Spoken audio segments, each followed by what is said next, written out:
Los jefes de las negociaciones de México, Canadá y Estados Unidos, los que encabezan las conversaciones del TLC, se reunieron en la capital de Estados Unidos, en Washington, para analizar el estatus que guarda la renegociación del tratado. La Secretaría de Economía mexicana informó que acordaron mantener una comunicación permanente e instruyeron a los equipos técnicos a reunirse en los próximos días con la intención de encontrar los equilibrios que permitan avanzar al proceso.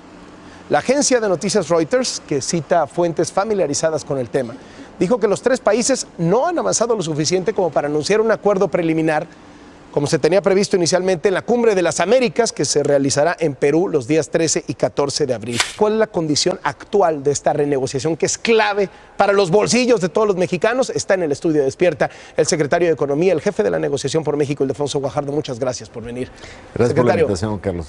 Muy buenos días. A ver, el discurso del presidente Peña truncó la renegociación del TLC, molestó en Estados Unidos. ¿Detectaron ustedes algo ahí?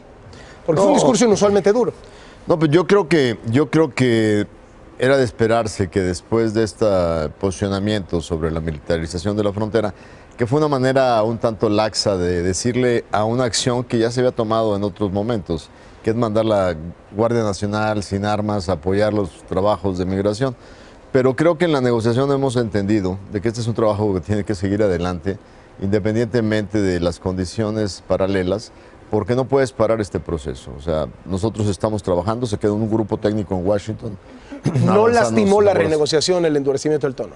Yo te diría que de alguna manera lo que sí ayudó, es decir, había una expectativa de la posibilidad de que llegáramos con demasiado trabajo y muy intenso a intentar llegar a un acuerdo en principio para la reunión de Lima. Pero faltaban 9 meses, faltaba mucho trabajo y flexibilidad de las partes. Y si a eso le agregabas este tema, pues no había condiciones tan rápidas como para llegar a Lima con una conclusión definitiva. Entonces, lo que yo dije en la mesa es que México está comprometido día a día. Tenemos equipos en permanente comunicación para resolver los temas.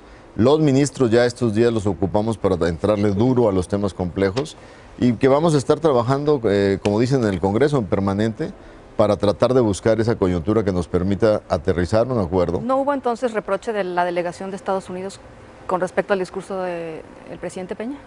Bueno, recordarás que si hay un reproche no va a ser por la vía comercial. O sea, yo soy el responsable de la negociación comercial del acuerdo. Generalmente cuando hay cosas que se dicen y que un poco cambian las cosas, pues las asimilamos en su contexto. Aquella vez que estaba yo en Washington y que... El tuit de las 8 de la mañana del presidente. O lo que declaró el Washington Post como el inicio de la entrevista del año, donde dice que el TLC pagará por el muro. Pues ahí sí yo le digo a la hija ese... ¿Qué onda? Pues esto no lo hemos discutido aquí ni es parte de esta negociación. ¿Va a haber octava ronda, que es una ronda técnica? De hecho, fíjate que ya en el momento en donde nos encontramos, que estamos en permanente, ya la existencia de una ronda pues, es realmente irrelevante. O sea, se acabaron las rondas. Digamos, en este momento no decimos que se acabaron, pero ahorita ya no tiene sentido la siguiente, porque literalmente nos fuimos los 3 ministros a Washington, hicimos bilaterales, trilaterales, establecimos lineamientos para avance. Los equipos involucrados en esos temas están en Washington, tratando de destrabar reglas de origen automotriz, viendo un poco por dónde vamos a cuadrar el asunto. Está la gente que está viendo los temas de barreras técnicas al comercio, un par de temas difíciles en el contexto ambiental sobre subsidios en pesca, pesca no controlada. O sea, varios temas importantes que ya estamos tratando de... O sea, digamos, una especie de ronda permanente. Es una ronda permanente y la diferencia a ella es que no estableces toda esta parafernalia de los congresistas americanos. ¿Y los temas más difíciles, automotriz, cómo van ahí, por ejemplo? Mira, yo te diría que los temas más difíciles, uno de ellos, el automotriz, tuvo una variante importante desde una nueva posición de Estados Unidos donde dice, bueno, mi solicitud original de exigirte 50% de contenido estadounidense y 85% de contenido regional, estoy dispuesto a cambiarla. Ahora se habla de un contenido que se refiera a una zona de alto salario. Salarios promedio de $15, que en México claramente no los tenemos, que es pues, de alguna manera aspiracional para México, pero al mismo tiempo inalcanzable en el corto plazo. Pero ya se vuelve un poquito más moderada. ¿Por qué? Porque ya no habla de ese porcentaje tan alto, ya no habla de que solo en Estados Unidos, permite acomodar un poco mejor el objetivo. Y el diablo está en el detalle. Aparte de eso, ¿qué más se exige desde el punto de vista de las autopartes, de la integración de un motor?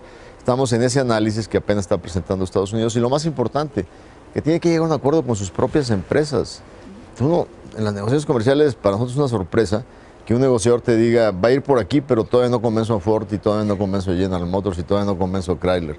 Pues está medio difícil, ¿no? O sea, ¿cómo vas a vender una solución que no tiene el respaldo de los integrantes de la industria, ¿no? Oiga, ¿y le parece que el hecho de que exista esta o que haya ahora una ronda permanente, digamos, que vaya destrabando todos los temas que quedan en la agenda, es una buena señal? Es una señal que te indica lo siguiente. Esta negociación tiene un tiempo natural desde el punto de vista de la promoción, la Autoridad de Promoción Comercial de los Estados Unidos. Si Estados Unidos no logra amarrar un acuerdo a más tardar para la primera semana de mayo, ya los tiempos de la autoridad para negociar que le da el Congreso no le permitirían llevar este acuerdo a voto con el actual Congreso. Se le iría hasta el siguiente Congreso. Y a lo mejor pierden su mayoría. Así es. Y entonces ya la naturaleza de lo que vas a negociar cambia radicalmente. Por eso la urgencia de Estados Unidos. Así es. Y cuando hay urgencia, pues también tiene que haber flexibilidad. Eso y China también. El hecho de que México quede del lado de ser aliado de Estados Unidos en el conflicto con China, ¿no? Pues yo creo que naturalmente cualquier distorsión en el comercio Estados Unidos-China va a tener un impacto significativo. Imagínate si le ponen aranceles a miles de cosas electromecánicas, aparatos, pues es natural y es una de las cosas que yo le digo a mi colega negociador, vamos a terminar teniendo un déficit más grande porque parte de eso se va a venir para acá. Entonces vamos a ver cómo termina ese problema con China. Estamos entonces a días, máximo 2-3 semanas. Semanas. ¿Cuántas? Yo te diría que este esfuerzo deberíamos de saber si vamos a ser capaces de cerrarlo a más tardar la primera semana de mayo. ¿Se puede caer todavía la negociación? En este ambiente que estamos viviendo todos los días, tú no puedes asegurar absolutamente nada, porque hay un factor impredecible que es un poco el diseño de política pública, que ahora inicia a las 6 de la mañana a partir de un pensamiento inspirado en los medios y luego después se tiene que ir implementando por los que hacen política pública. Claro, ¿no? claro. Y entonces esa manera de hacer política pública es rara y puede tener consecuencias, pero sí hay que reconocer algo. El negociador comercial americano, aunque de una perspectiva distinta como abogado acerero, conoce muy bien los detalles y lo que es posible y no es posible. Y sí tiene capacidad de rebotar con el presidente sus opiniones y el presidente lo escucha, entonces eso ha ayudado un poco.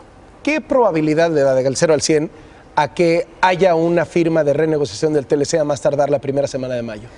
Nada más aclararía, Carlos, no es firma, lo que haces es... Declaración de intención. Exacto. ¿Cómo le dicen? Porque, ¿De arreglo inicial? ¿O qué? Se dice acuerdo en principio. Acuerdo en principio. Porque ese dispararía el 30 días para firma, que es parte del Pero TPA. el anuncio del acuerdo en principio, ¿no? Sí. Que sería la clave, pues. Yo te diría que hay una altísima probabilidad, un 80%. Órale. 80. No, es altísimo. Va a depender mucho de la flexibilidad. Oye, de ¿qué se todos imaginan lados. que pase al día siguiente? O sea, una vez que se anuncie esto, bueno, al día siguiente de inmediato, dólar a 17, cosas así. Pues, probablemente se van a mejorar mucho los mercados porque este paquete viene acompañado con una serie de temas adicionales que son muy favorables que ha negociado la Cancillería mexicana con otras áreas del gobierno mexicano. Entonces, es probable que venga acompañado de algunos otros temas en materia de financieros, en materia migratoria, que van a generar una buen ambiente y que sí puedan tener un efecto en el tipo de cambio. Muchísimas gracias por venir, secretario. A sus Estaremos órdenes. al pendiente, los días clave están por llegar. Así es. Y Alfonso estaremos Guajardo, el secretario de comunicándonos. Economía. Gracias.